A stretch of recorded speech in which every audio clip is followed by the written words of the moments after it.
तुम्हाला कदाचित माहिती नसेल, पण एक भीतीदायक सत्य आज सांगून टाकते.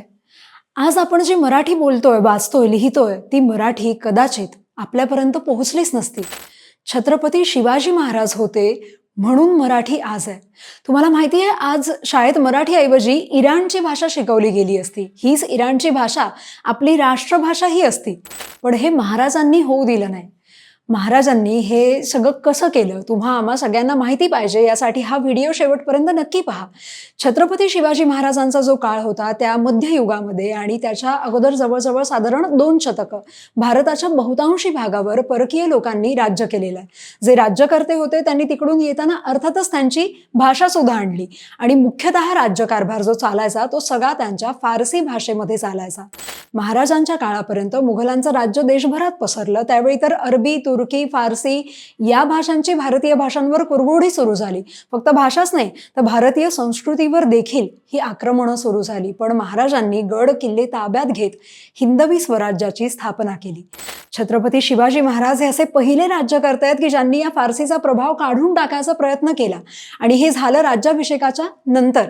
त्या आधी जवळपास 1674 पर्यंत महाराजांच्या कार्यालयातून जी पत्र निघायची त्याचे जेही मायने असायचे ते पूर्ण फारसी असायचे.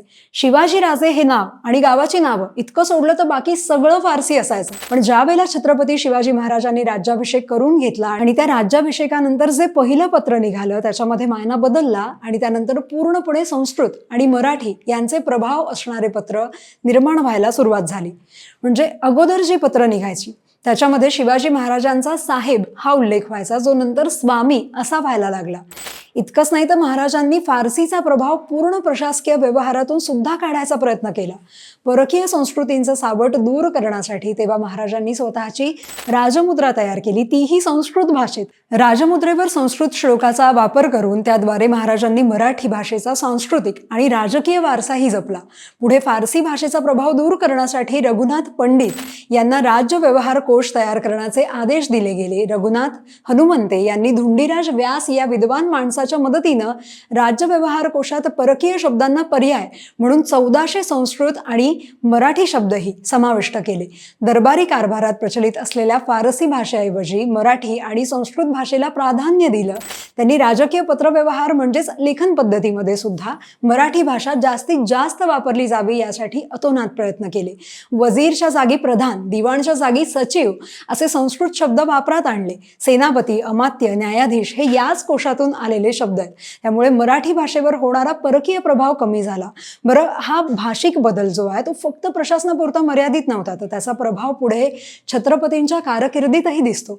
छत्रपती शाहू महाराज, छत्रपती संभाजी महाराज, ताराबाई यांच्याही काळात मराठीत अधिकाधिक प्रशासनिक कामकाज होऊ लागलं.